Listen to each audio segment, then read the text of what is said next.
So I have a client who is currently going through a personal tragedy. Now, out of respect, I'm not going to give any names or details. It's not even relevant. But the point is, they don't currently have the mental capacity to maintain the routine they were doing before while they're going through the grieving process. So I want to give advice on how to handle these difficult instances in life. Number one, I think it's perfectly understandable emotionally to not feel like you're in a place to keep doing all the things that you were doing before.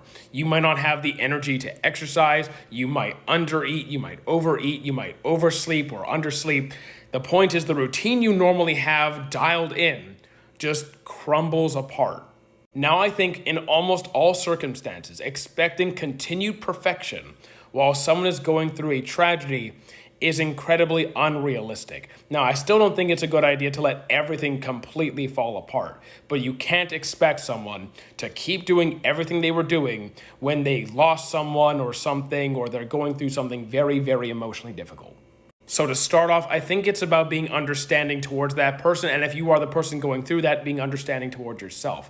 But as for number two, it's about finding the little victories.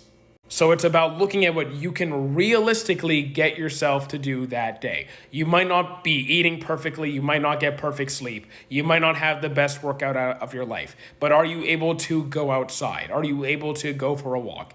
Can you meal prep something very, very simple, even if it's just mixing things? Just finding those little things to try and get you back on track or keep you in a relatively decent spot while you process this.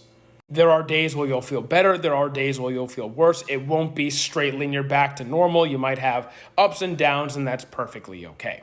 Number three, have a support network. That could be your family. That could be your friends. That could be your coworkers in some cases. That could be a therapist. It could even be a Discord server where you have a really tight community in some cases.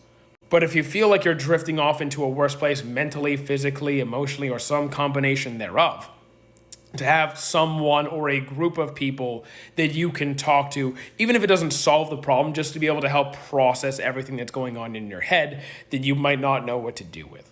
And number four, as you process your set of circumstances, hopefully alongside the support of the people around you, you're gradually going to rebuild and reintroduce the habits that you built up previously. And as I mentioned, they may not happen quickly. You might have good days, you might have bad days, and that's perfectly okay. But we want to eventually rebuild and get you back into an overall better place.